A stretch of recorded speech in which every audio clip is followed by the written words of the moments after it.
नमस्कार बंधुगण प्रायतः आपण माने लोक माननकु कहूथबार शुणिथिबे कि कौनसी भी पुरुषर सफलता पछरे एक नारीर हाथ थाए।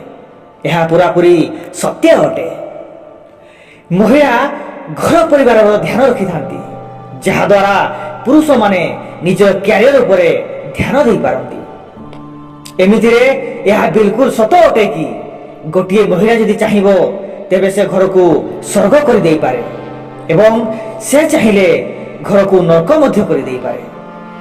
सेथिपाई यह पूरापूरी महिला मानक ऊपर निर्भर करिथाए। शास्त्र अनुसार जो भली भाबरे व्यक्तिर नाम व्यक्तिर जीवन उपर प्रभाव पकाई थाए, ठीक सही भली व्यक्तिଙ୍କର राशि भी तांकर जीवन उपर प्रभाव पकाई थाए। आज आमे आपण मानकु सही राशि महिला मानक विषय जनइबु, जो मानकर पाद घरे पड़िले घर स्वर्ग होता है। सेमानंक उपरे माँ लक्ष्मी रूपा बर्षी थाए। तो जानिबा पई वीडियो को शेष पर्यंत देखंतु। दर्शक बंधु, मेष राशि महिला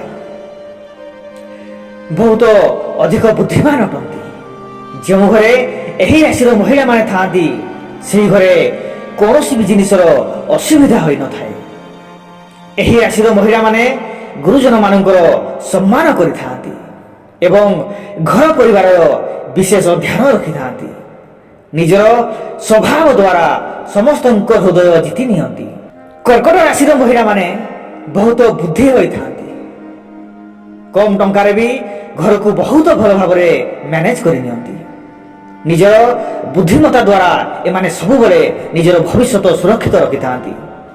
परिवार समस्त सदस्यों को नहीं साथी नहीं चलवा एमानंकर अभ्यास अटे।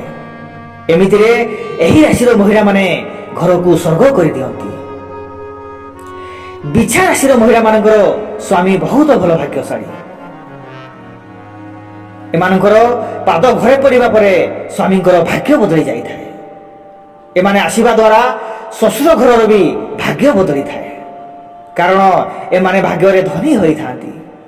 एही राशिर लोक माने बहुत अधिक शांति होई थांती, किंतु जेते बेले परिवार रो कथा आइताए तेबे से माने मां काली रूप धारण करि थांती। तो बंधुगण, आम चैनल रे एमिति नुआ किछि जानिबा पई वीडियो को लाइक एवं चैनल को सब्सक्राइब कर दियंतु। धन्यवाद।